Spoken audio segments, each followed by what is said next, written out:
Après la communication du président du Conseil supérieur de la liberté de communication, Philippe Mvo, le mois d'avril, sur les conditions d'obtention et de retrait de la carte d'identité de journaliste professionnel et de journaliste honoraire à Pointe-Noire, il était de bon aloi que le délégué interdépartemental du Conseil supérieur de la liberté de communication de Pointe-Noire et Kwilu, Léon Félix Evongo, porte des précisions aux professionnels des médias pour éclairer certaines zones d'ombre.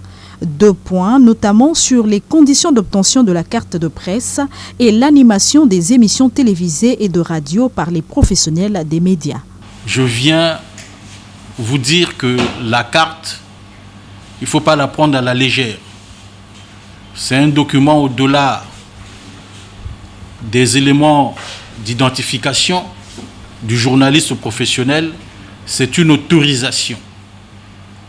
Une autorisation d'exercer le métier qui est le vôtre. Quand on aura bouclé la phase de délivrance, tous ceux qui n'auront pas la carte seront obligés, au bout d'un certain temps, de quitter les rédactions, de quitter les services de programme. Donc, cette question doit vous préoccuper. Il ne faut pas s'exclure. Vous avez demandé la carte, oui, elle est là, mais elle a ses exigences. Donc il faut travailler pour avoir la carte selon la catégorie qui est la vôtre. Quelques préoccupations cependant par les journalistes de MCR-TV, Ponton FM, après avoir vu le spécimen de la carte de presse.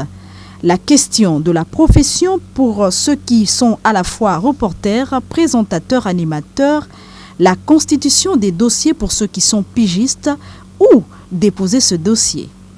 À ces questions, le délégué a apporté de plus amples précisions.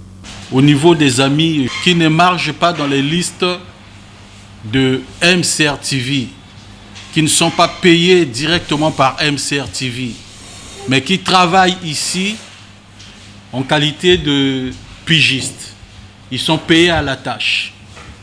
Vous allez concevoir vos dossiers vous-même. Ceux qui répondent de MCR-TV, les dossiers seront transmis au conseil par le truchement de la direction générale.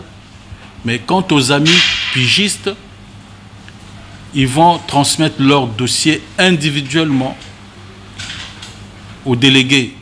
Ils vont remplir les mêmes conditions, mais sauf que dans leur demande, ils vont indiquer qu'ils sont journalistes indépendants. La possession de cette carte de presse est indispensable à l'exercice du métier. Elle donne accès à toutes les activités de la presse congolaise. Aucun journaliste désormais ou auxiliaire ne pourra exercer ou être recruté sans avoir cette carte. La balle est aujourd'hui dans le camp des journalistes, lesquels devront tout mettre en œuvre pour obtenir cette carte longtemps attendue par la corporation au Congo.